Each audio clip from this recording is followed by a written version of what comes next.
સાહેબ સૂફી કવિઓની વાત છે આ, જે પરમાત્માથી વેત નજીક છે સાહેબ, એને લખેલી વાત છે. હું તમે તો ગાવના ગાવ છેટાસી સાહેબ. જે સૂફી સંતો પરમાત્માથી બિલકુલ નજીક છે એને લખ્યું છે.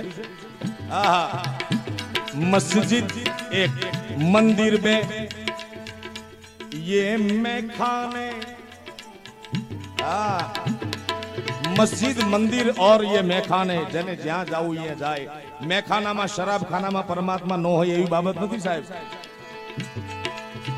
એક ભિખારી, એક ભિક્ષુક 2-4 દીથી કોઈએ કઈ ભિક્ષા દીધી નહીં, કોઈ રૂપિયો દીધો નહીં, બેભાન જેવી અવસ્થા. ઈ મંદિર ફરી આવ્યો, બધે જી આવ્યો, ક્યાંય કોઈ રૂપિયો દીધો નહીં સાહેબ. છેવટી પડી ગયો અને ખબર નથી ભૂખની વાટકો છાતી માથે રહી ગયો સાહેબ.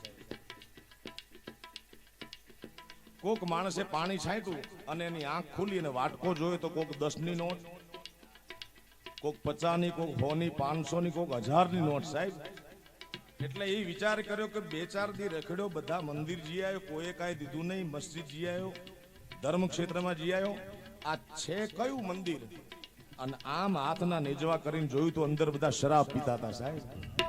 હા, એટલે એણે આકાશ માથે જોઈ ગાવ એકનો નિહાકો નાખીને કીધું કે હે ખુદા, તું રહેતા કહાં હૈ ઓર પતા કહાં કા દેતા હૈ. મસ્જિદ મંદિર ये मैखाने,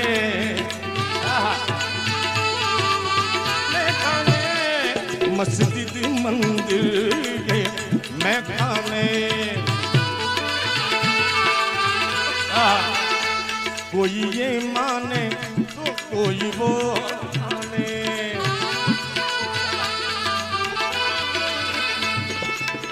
आप ही अपना पर्दा हो,